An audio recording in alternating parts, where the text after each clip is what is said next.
Headshot cam. Oh, sound.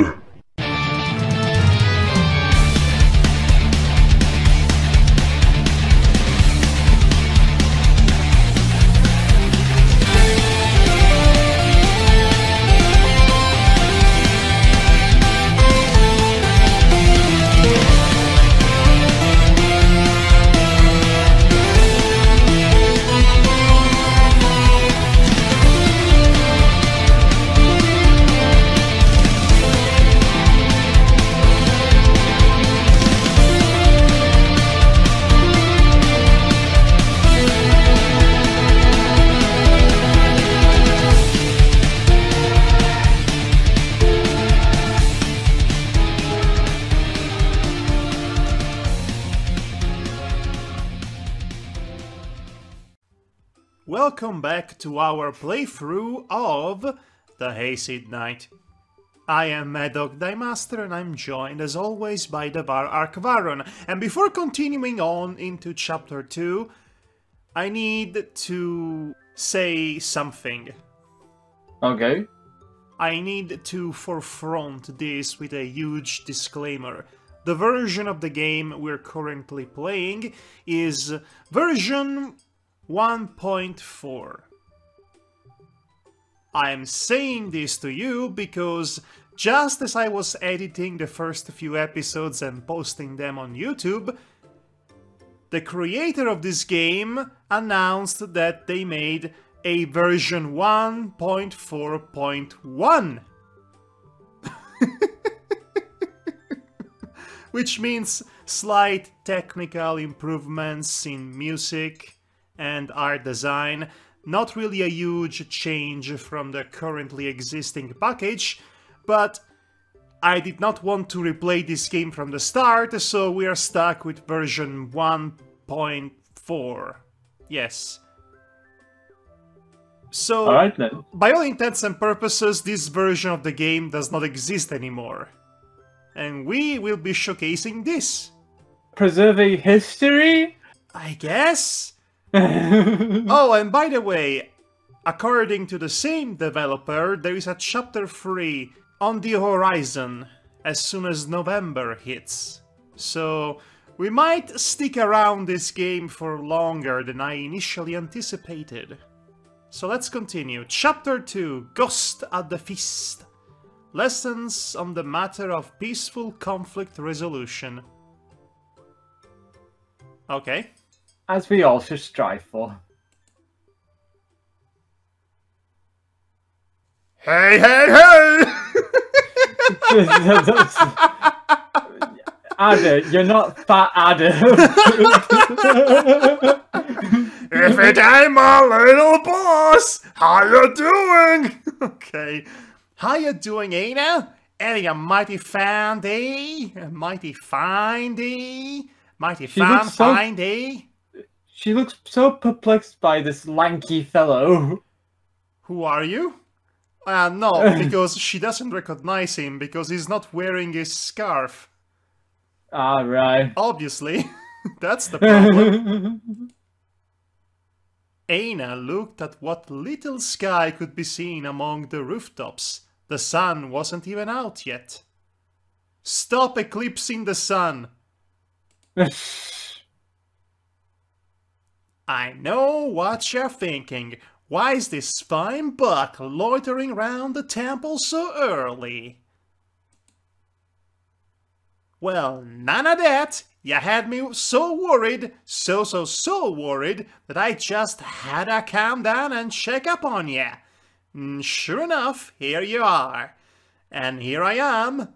First again. Yep, I'm just killing it tonight.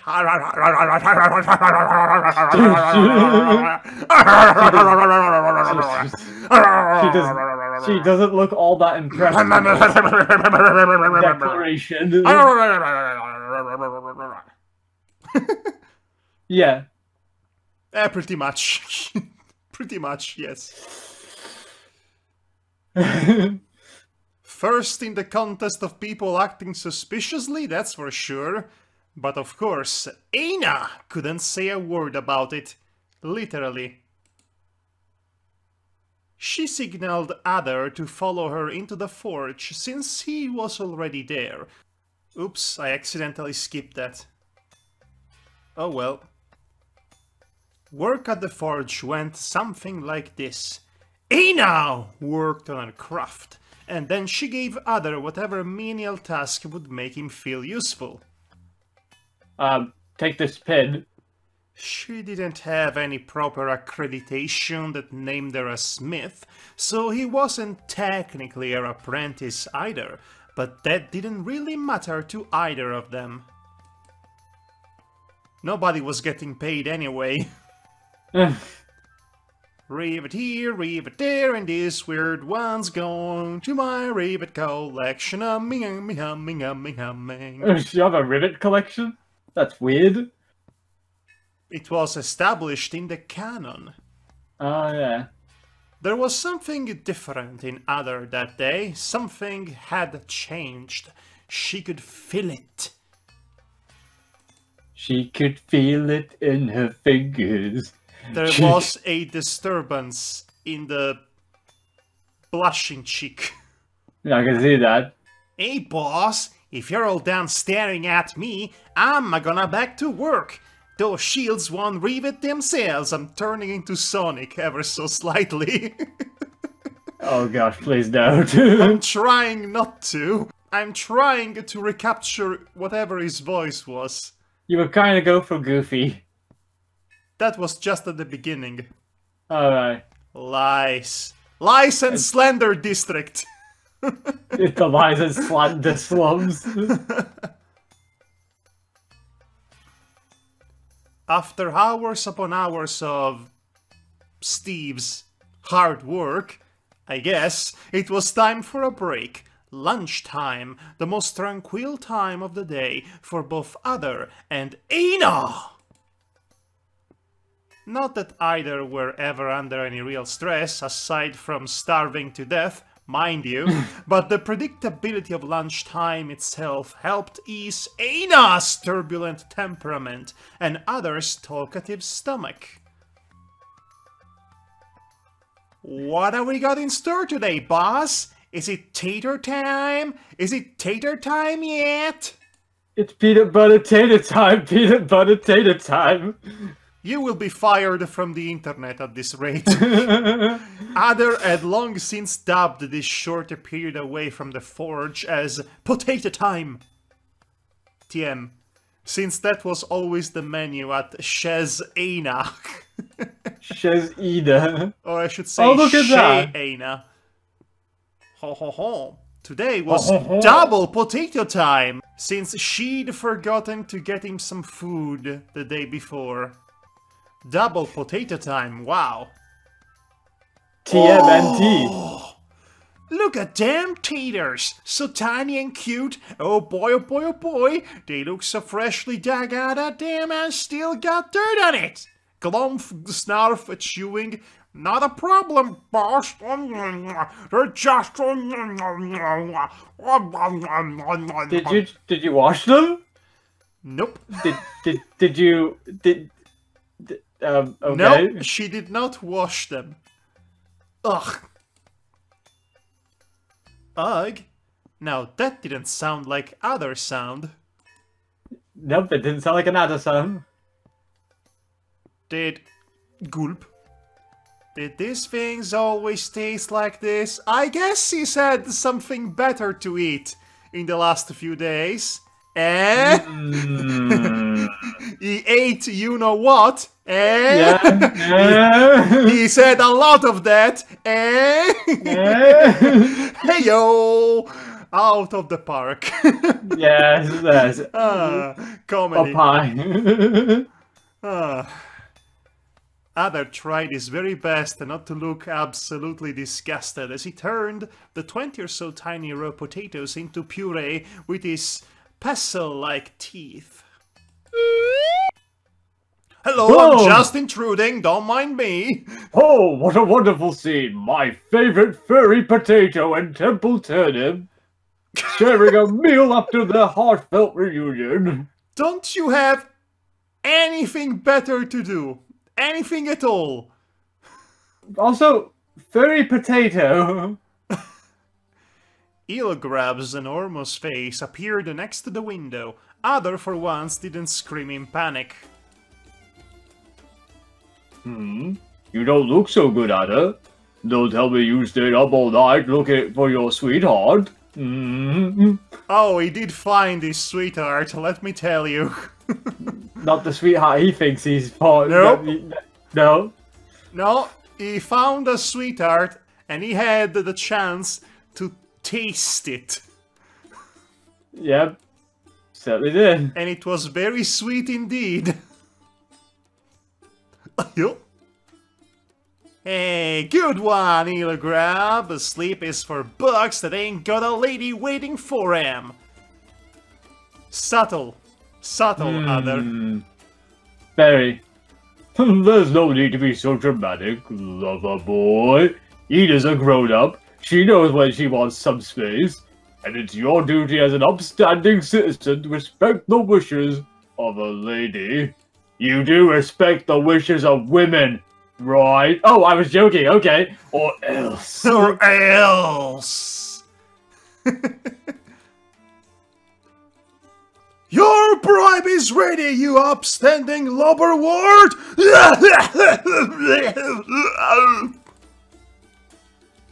Fine. It's a fine, not a bribe. Are you sure about that? No, it's a fine. It's definitely a fine.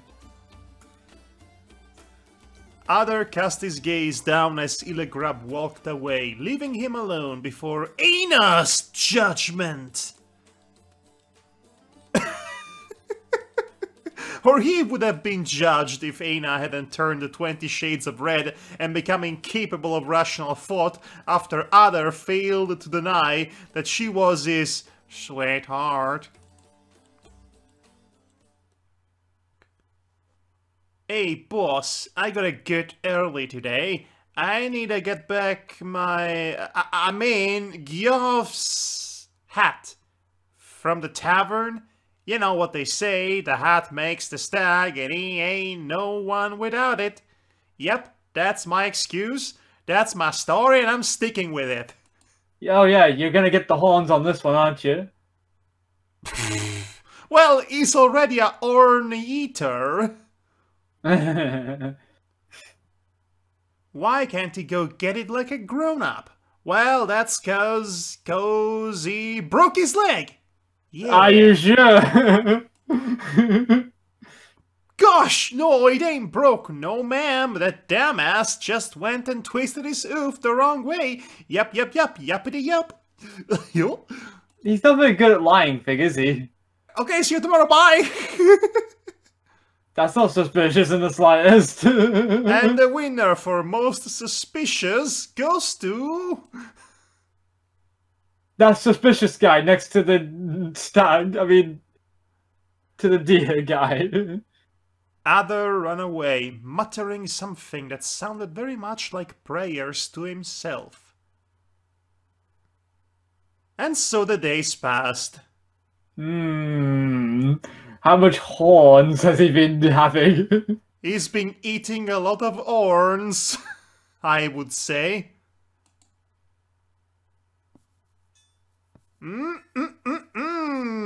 These are some lovely taters, boss. Perfect potatoes. But I couldn't fit one more bite in my tummy if I tried. No ma'am, no siree. I do like the subtle detail of his character model looking somewhat dejected before putting on the smiley act. Yeah. It was very quick, blink and you would miss it, but it was there. I'm just gonna take this home and stuff my face in front of Geoff later. Ha ha ha! I ain't sharing a single one with him. Nope. No way I'm giving all them taters to him or anything. Yep. Yuppity yup. Ader, you're not really doing well with this whole, trying not to be suspicious thing, are you? Aina was more than happy to collaborate in any plan that involved making life harder for the contestant to worst bard in Heirloom. But... And that's when I told the king, "Bite me! You should have seen my father's face. His leaves dried right up. I spent a whole moon literally grounded." What a story, Legrab. And your walking Christmas tree. Basically, yes.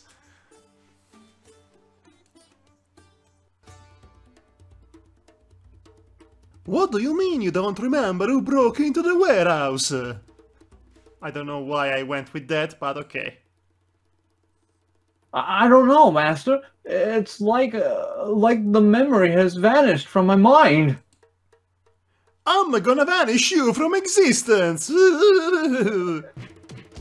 Both deer began clashing horns while Ader and Illigrab stared at the scene. Shouldn't you be doing your job? Can ya believe that? I know. Can't a deer go 10 minutes without starting a fight? No offense, kiddo. No, I mean, can ya believe you forgot someone that important just like that? Can people really forget? Is something the matter with your sweetheart, Ader? Sorry, Ader, I don't have time to get into philosophical debates. Those two have just earned themselves a free ride to the dungeon. 10 years dungeon? 10 years dungeon? The stroll took an unexpected direction towards the city's guard's main tower, in the northeastern quarter of the inner walls. It was the second highest tower in the city, with ceilings tall enough that Illigrab could walk inside. Ader had to go fetch Geoff from there every so often, so he was relatively welcome as long as he had Illigrab by his side. Take it to court next time. Street fights are strictly prohibited.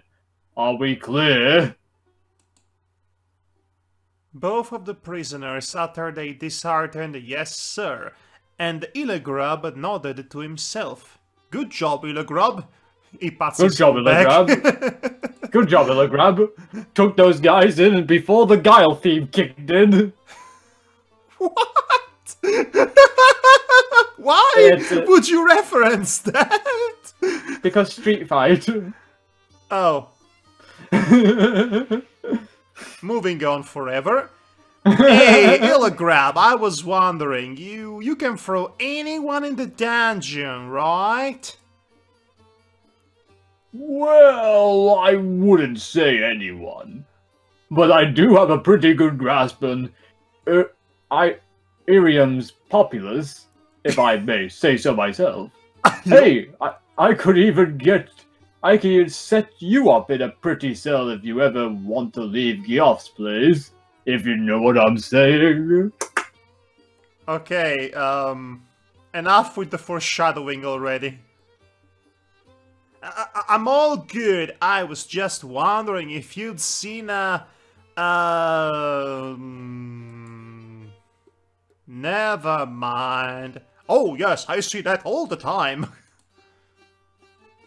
Oh, never mind. What's that? Some kind of flower? Oh my gosh. Sigh, the prettiest in the kingdom.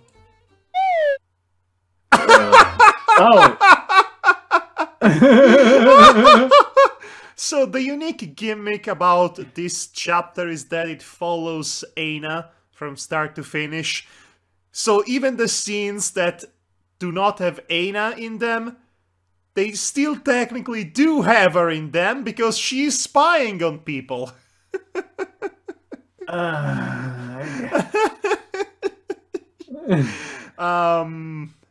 Ina just egged. Is anyone gonna notice that?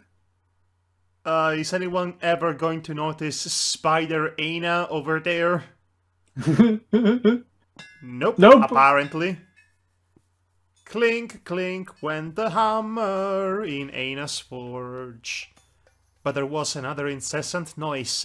It sounded like the bellows that lit up the furnace. Sigh! Spot on. The spot-on sound of the furnace. Its source was, of course, Ader looking out of the window, sighing like he wanted to empty his lungs. Well, you do have to clean them out every so often with nice clean oxygen. Fact!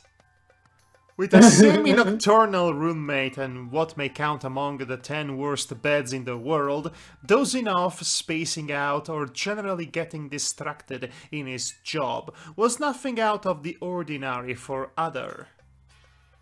Sighing, however? That was definitely out of the norm, except all the other times he did it to get your attention.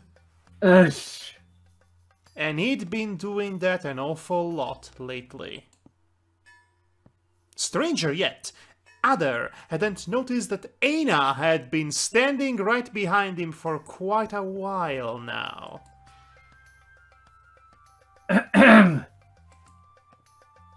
What? I didn't do it! I didn't kill John Kennedy! Oh, wait. Hey, boss, I thought you were the Beast! The Beast! There's a Beast! Sorry, I was just thinking about my things. Yes. You know, rivets and stuff.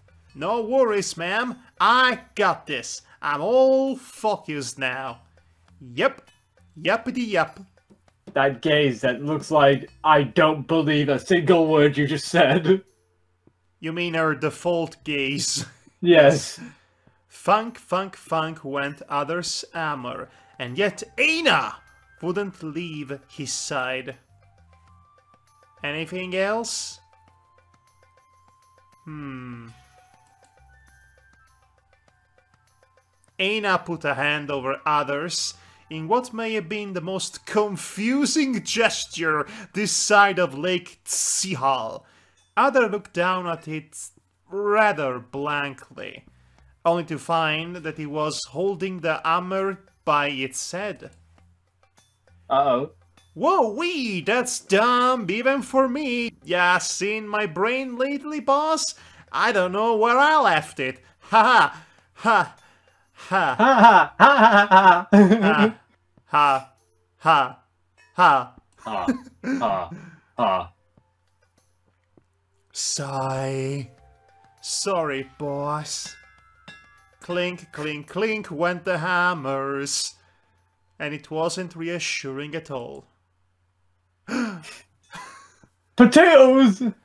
Taters, huh? Sigh. Sorry, boss. I'm not angry today either.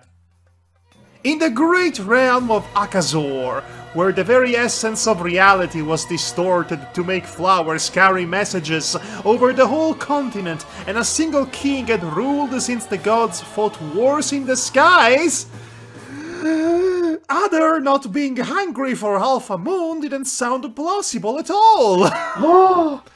That's a very contrived manner to introduce some world building, I have to say. Yeah, it's a very Terry Pratchett way of handling that. Oh. What is it, boy? Is Billy stuck in the well again? Alright, it ain't like I'm not hungry, okay? It's just that, look, boss, I don't mean no offense. And since that is a double negation, I totally mean offense. But, you ever tried one of these? I've eaten knuckles with more flavor in them. Oh, no. She took a lot of time to bring those potatoes to you. Not really. Nah, what am I saying? I know you wouldn't touch this with a stick. You're past sitting on a pile of barren gold. Who the hey wants taters when you can have figs and dates for supper every night? Am I right? In my desertion of classism. The merchant was filthy rich, and he would have indulged in such delicacies if he hadn't been too tired of his worldly life to bother chewing and too cheap to buy actual food to fill the pantry. So Ader's meager allowance came from Aina's own, totally legit and specified source of income which neither Illigrab nor Ader had probably ever thought about. I like that face, but as soon as that line is shown. But why this? Why now? When did Ader get so picky? He'd never had any problem eating the same stuff over and over before. He was thankful that he got to eat at all. This sounds like me.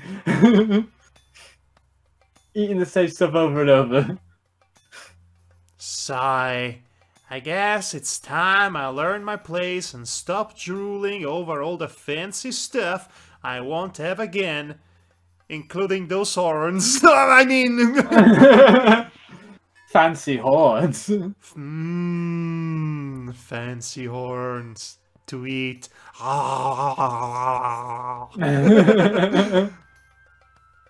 Where did he even get to try it in the first place? Wouldn't you like to know? Restless, concerned, gods forbid, worried. These were all adjectives that clearly did not apply to Aina. So I am glad that we are getting to see the story from the point of view of this other character. Not so much over the fact that her entire life seems to revolve around the male protagonist. Yeah. But anyway.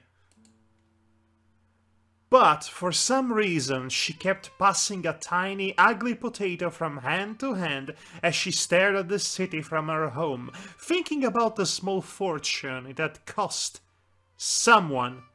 Not her, but someone. Why am I rooting for you again? Oh yes, it's because you're adorable. That's why. Okay. I had to remind myself of that.